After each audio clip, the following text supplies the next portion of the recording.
प्रधानमंत्री नरेंद्र मोदी 3 जून यानी कि शुक्रवार को यूपी के दौरे पर होंगे। वे यहां पर यूपी इन्वेस्टर्स समिट की ग्राउंड ब्रेकिंग सेरेमनी में शिरकत करेंगे।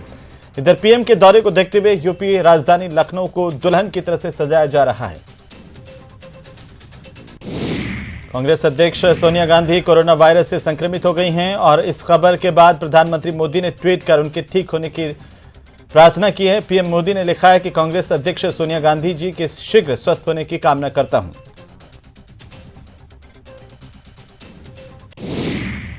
विदेश मंत्रालय के प्रवक्ता अरिंदम बागची ने कहा कि भारतीय अधिकारी तालिबान के वरिष्ठ सदस्यों से काबुल में मुलाकात करेंगे।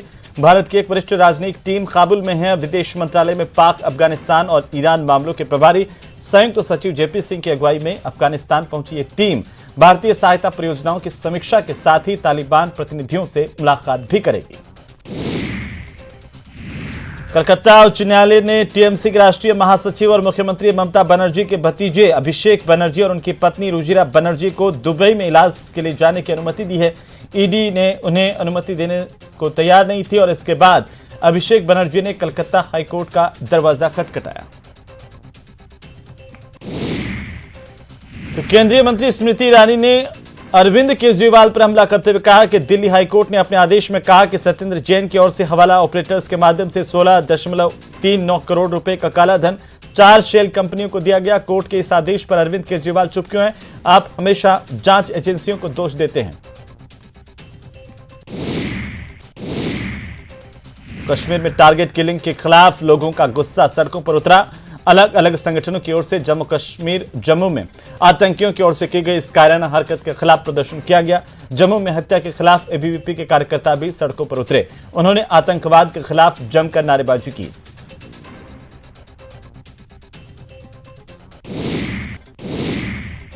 राष्ट्रीय सुरक्षा सलाहकार अजीत डोभाल देश के गृह मंत्री अमित शाह के साथ एक मीटिंग में पहुंचे और इस दौरान उन्होंने मुलाकात की। इस बैठक में अजीत डोभाल के अलावा रॉ के प्रमुख भी मौजूद थे और बताया जा रहा है कि जम्मू कश्मीर में आंतरिक सुरक्षा को लेकर के ये हाई लेवल बैठक हुई जिसमें बातचीत हुई है।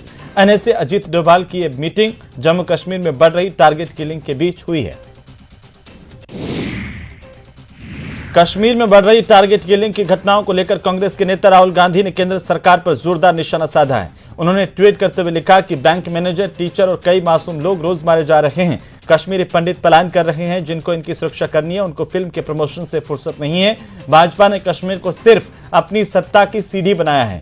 कश्मीर में अमन कायम करने के लिए तुरंत कदम उठाइए प्रधानमंत्री जी, ये राहुल गांधी ने ट्वीट किया है। गुजरात के चर्चित पाटीदार नेता हार्दिक पटेल बीजेपी में शामिल हो गए। उनको गुजरात बीजेपी के अध्यक्ष सीआर पाटिल ने बीजेपी की सदस्यता दिलाई। इस मौके पर पाटिल और नितिन पटेल के अलावा बाकी कोई सीनियर लीडर मौजूद नहीं दिखा। हरियाणा में कांग्रेस को राज्यसभा चुनाव में वोटिंग का क्रॉस वोटिंग का डर है। क्रॉस वोटिंग रोकने के लिए हरियाणा से विधायकों को बुलाया गया। विधायकों को एकजुट रखने की जिम्मेदारी कमलनाथ पर है। बिहार में जारी जातीय जनगणना की सियासत के बीच बिहार के मुख्यमंत्री नीतीश कुमार ने कैबिनेट में राज्य में जाति आधारित सर्वेक्षण को मंजूरी दी। इस मामले में पूर्व में प्रधानमंत्री नरेंद्र मोदी से सर्वदल के नेता मुख्यमंत्री नीतीश कुमार के नेतृत्व में मुलाकात कर चुके हैं। गुजरात के वडोदरा के नांदेसरी जीआईडीसी में दीपक नाइट्रेट में आग लगी। इसके बाद धमाके की आवाज आई। हादसे में 15 कर्मचारी घायल हुए हैं।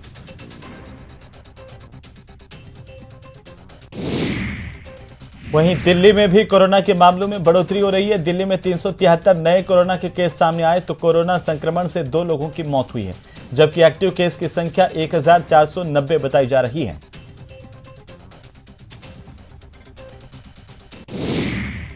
उधर बॉलीवुड सिंगर के पंचतत्व में विलीन हो गए। उनके बेटे नकुल ने उन्हें मुखाग्नि दी। इस दौरान म्यूजिक इंडस्ट्री से कई सेलेब्स भी मौजूद रहे। घर वालों ने उनको अंतिम दर्शन करने के लिए 10:30 बजे से लेकर के 12:30 बजे तक का समय रखा था, जहां पर बड़ी संख्या में उनके फैंस ने उनके अंतिम दर्शन किए।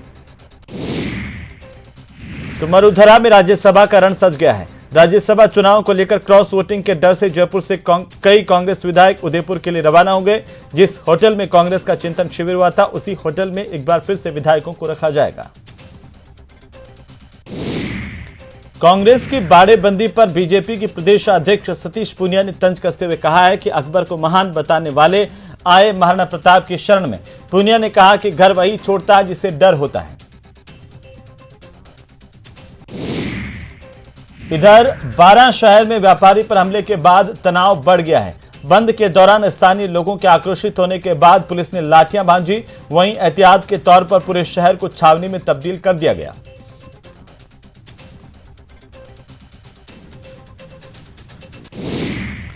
तो पुलिस मुख्यालय ने कांस्टेबल भर्ती परीक्षा की नई तारीखों का ऐलान कर दिया। 22 जून को दोबारा कांस्टेबल भर्ती परीक्षा होगी। करीब 1.5 लाख से ज्यादा अभ्यर्थी फिर से एग्जाम देंगे। दिल्ली में केंद्रीय गृह मंत्री अमित शाह ने मानसून के दौरान देश में बाढ़ की स्थिति से निपटने की तैयारियों की समीक्षा के लिए एक उच्च स्तरीय बैठक की। इस दौरान उनके साथ केंद्रीय जल शक्ति मंत्री गजेंद्र सिंह शेखावत समेत अन्य अधिकारी मौजूद रहे। दक्षिण पश्चिम मानसून बंगाल की खाड़ी के रास्ते पूर्वोत्तर भारत में दाखिल हो गया है। मौसम विभाग के मुताबिक आगामी 2 दिनों में असम और मेघालय में भारी बारिश की संभावना है। भारतीय मौसम विभाग ने बताया है कि दक्षिण पश्चिमी मानसून उत्तर पश्चिम बंगाल की खाड़ी के कुछ हिस्सों, बंगाल की खाड़ी के उत्तर पूर्व और पूर्व मध्य हिस्सों के कुछ हिस्सों में आगे बढ़ा है। साथ ही मिजोरम, मणिपुर और नागालैंड के अधिकतर हिस्सों तक पहुंच गया है।